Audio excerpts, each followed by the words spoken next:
아무도 안 해요. 영화 감독 장항준이 있습니다. 예능 프로그램을 즐겨보시는 분들이라면 이 이름이 낯설지 않을 것입니다. 스스로를 신이 내린 꿀팔자라고 소개하고 한국이 낳은 세계적인 거장, 종로구 옥인동이 낳은 거상, 김은희 작가의 남편 장항준입니다 라고 웃으며 말하는 그 사람. 방송에서 보면 세상 걱정 없어 보이고 늘 여유롭고 늘 웃고 있습니다. 그런데 그 사람이 글쓰기 앞에서, 창작 앞에서, 자신이 가르치는 후배들 앞에서 말할 때는 전혀 다른 사람이 됩니다.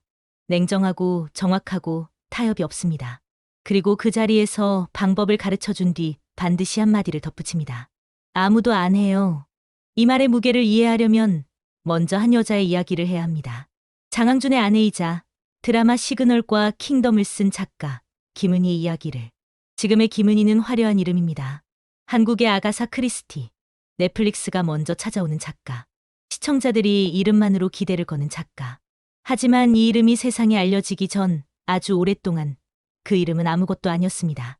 그리고 더 중요한 사실이 하나 있습니다. 그녀는 처음부터 작가가 되려 했던 사람이 아니었습니다. 김은희는 SBS 예능국의 보조작가로 사회생활을 시작했습니다. 화면 앞에 서는 사람이 아니라 뒤에서 자료를 찾고 큐카드를 정리하는 사람. 그 시절 그녀의 사수가 바로 장항준이었습니다. 두 사람은 그렇게 만나 나중에 부부가 되었고 결혼 후 김은희는 예능국 일을 그만뒀습니다. 드라마를 쓰겠다는 꿈을 품은 것도 아니었습니다. 본인 말로도 원래는 드라마를 쓰고 싶다는 생각 자체를 하지 않았다고 합니다. 결혼 후에 김은희를 곁에서 지켜본 사람들의 증언은 꽤 솔직합니다. 집안일을 잘하지 않고 술을 잘 마시는 주부였다고. 남편 장항준은 아내가 카메라에 관심을 가지면 카메라를 사줬고 수영을 하고 싶다고 하면 수영을 지원해줬습니다. 하고 싶은 것이 생기면 해보는 삶. 무언가를 향해 달려가는 삶이 아니라 그냥 살아가는 삶이었습니다. 그런데 그 시간 동안 한 가지 일이 조용히 벌어지고 있었습니다. 장항준이 종이에 손으로 써내려간 영화 시나리오를 컴퓨터 워드로 대신 입력하는 일을 돕게 된 것입니다.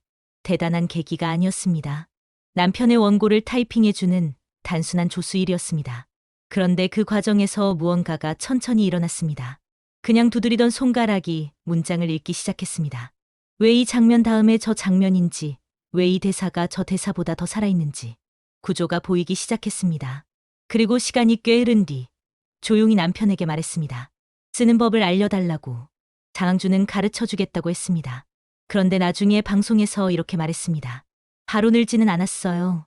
너무 못 썼어요. 국문과 출신도 아니었고 처음부터 글을 잘 쓰겠다는 결심을 갖고 시작한 것도 아니었습니다. 시그널을 쓴 그 손도, 킹덤을 만들어낸 그 감각도 처음에는 없었습니다. 그것은 처음부터 주어진 것이 아니었습니다. 장항준은 엄격했습니다. 방송에서 보이는 유쾌한 이미지와 달리 글 앞에서는 냉정한 선배였습니다. 후배들이 두려워할 정도였다고 합니다. 아내라도 예외가 없었습니다. 글 앞에서만큼은 아내가 아닌 후배 작가로 됐습니다. 칭찬이 없었습니다. 지적이 있었고 다시 쓰라는 지시가 있었습니다.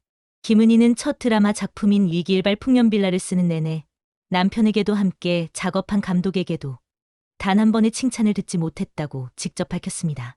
본인이 돌아봐도 형편없었고 작가를 그만둘까 진지하게 생각했을 정도였다고. 그 시간을 상상해 보십시오. 처음으로 드라마, 대본을 완성한 사람의 떨리는 마음. 그런데 돌아온 것은 칭찬이 아니라 차가운 지적이었습니다. 그 순간 얼마나 많은 사람이 포기합니까? 역시 내 길이 아닌가 보다. 재능이 없나 보다. 이렇게 노력해도 안 되는 건가 보다. 그 생각이 발목을 잡고 합리화가 찾아오고 사람들은 조용히 그 자리를 떠납니다. 하지만 김은희는 앉아 있었습니다. 다시 썼습니다. 지적을 받고 다시 썼습니다. 또 지적을 받고 또 다시 썼습니다. 아무도 알아주지 않는 그 과정을 말없이 그러나 멈추지 않고 반복했습니다. 그것이 시작이었습니다. 이제 이 맥락에서 장항준이 글에 대해 무슨 말을 했는지를 이야기해야 합니다.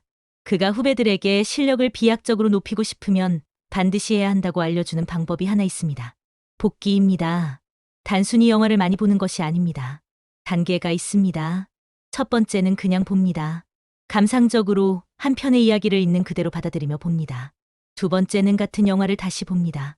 이번에는 이야기의 구조를 파악하면서 왜 이 장면이 여기 있는지, 전환점은 어디인지, 이야기가 어떤 뼈대 위에 서 있는지를 들여다봅니다. 세 번째는 또 봅니다. 이번에는 배우의 연기와 그 외의 모든 것들. 카메라가 어디를 보는지, 침묵이 어디에 놓이는지, 감정이 어떻게 전달되는지. 그리고 네 번째, 화면을 끕니다. 오직 자신의 기억만으로 그 영화의 시나리오를 처음부터 끝까지 다시 써내려갑니다. 이 마지막 단계가 핵심입니다. 이 과정을 거치고 나면 비로소 전체적인 구성이 보이기 시작합니다.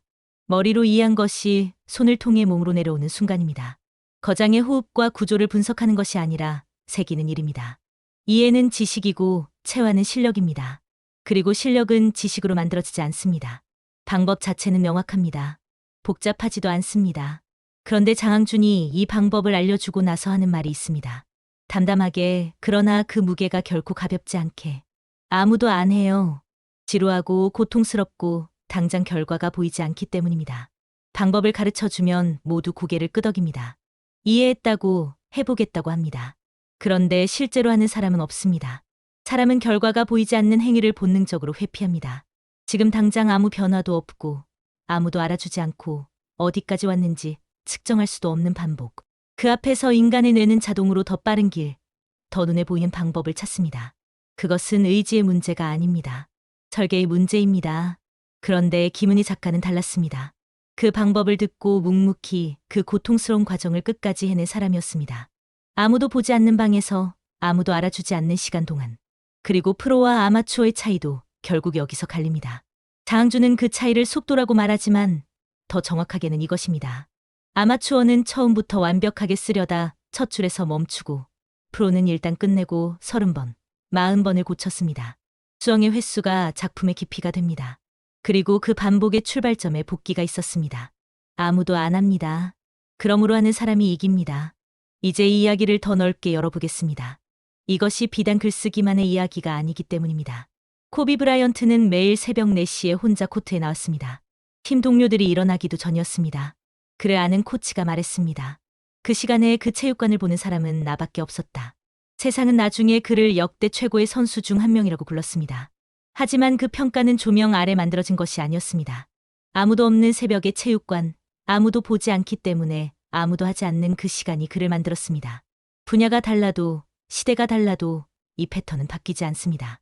무대 위에 빛나는 순간은 반드시 무대 뒤에 보이지 않는 시간으로부터 옵니다. 세상은 그 빛나는 순간만을 보고 재능이라고 부르지만 그 재능의 진짜 이름은 아무도 없는 방에서 보낸 수천 시간입니다.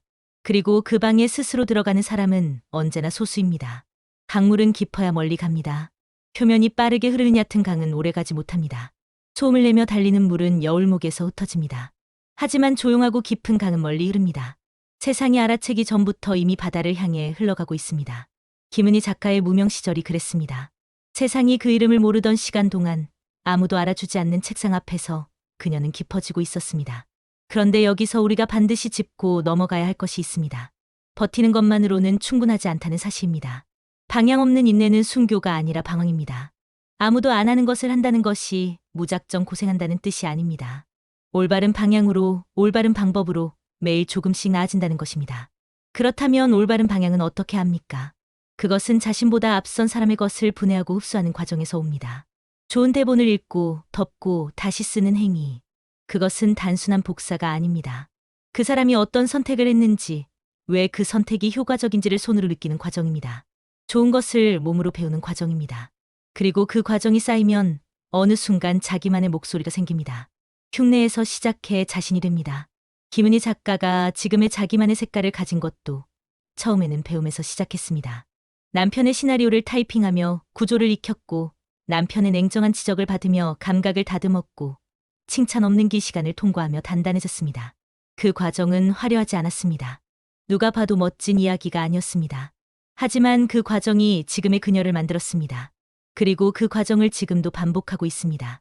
시그널이 성공하고, 킹덤이 세계적으로 반향을 일으키고, 이름 하나로 드라마가 편성되는 작가가 된 지금도 장항준이 그녀의 근황을 묻는 질문에 한 말이 있습니다. 맨날 대본 써요. 같은 루틴. 달라진 것이 없다는 말입니다. 성공하기 전과 성공한 후가 같다는 말입니다. 세상이 알아봐 주는 것과 상관없이 매일 같은 시간에 같은 자리에 앉아서 씁니다. 이것이 왜 중요한 말이냐 하면 우리 대부분이 성공을 도착지로 생각하기 때문입니다. 저 지점까지만 가면, 저 타이틀만 얻으면 그 다음부터는 달라질 것이라고 생각합니다. 더 편해지고, 더 자유로워지고, 더 이상 그 힘든 과정을 반복하지 않아도 될 것이라고 생각합니다. 그래서 성공하고 나서 루틴이 무너지는 사람이 생깁니다. 긴장이 풀리고, 노력이 느슨해지고 이전의 자신으로 돌아가는 사람들이 있습니다. 그들은 한 번의 반짝임으로 기억됩니다. 하지만 루틴을 지키는 사람은 반짝임이 아니라 오래 지속되는 빛이 됩니다. 성공이 루틴을 만든 것이 아닙니다. 루틴이 성공을 만들었고 그 루틴이 성공 이후에도 그대로인 사람이 계속 성공합니다. 자, 이제 이 이야기를 당신 쪽으로 가져와 보겠습니다. 당신에게도 그것이 있을 것입니다. 알고는 있지만 하지 않는 것.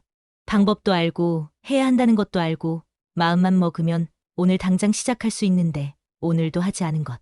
그것이 무엇인지는 이 영상을 보는 지금 이 순간에도 아마 이미 머릿속에 떠올랐을 것입니다.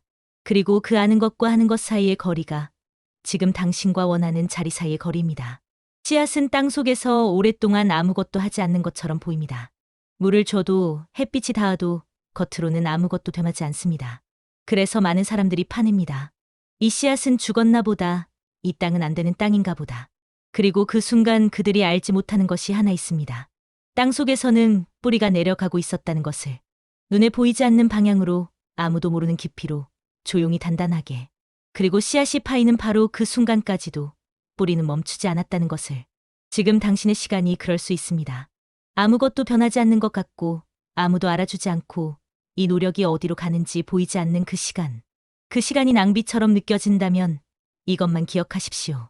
뿌리를 내리는 시간은 눈에 보이지 않습니다. 하지만 뿌리 없이 자란 나무는 단 한 그루도 없습니다. 마지막으로 한 가지만 더 말씀드리겠습니다. 이것은 특별한 사람의 이야기가 아닙니다. 김은희 작가가 특별한 재능을 타고났기 때문에 성공한 것이 아닙니다.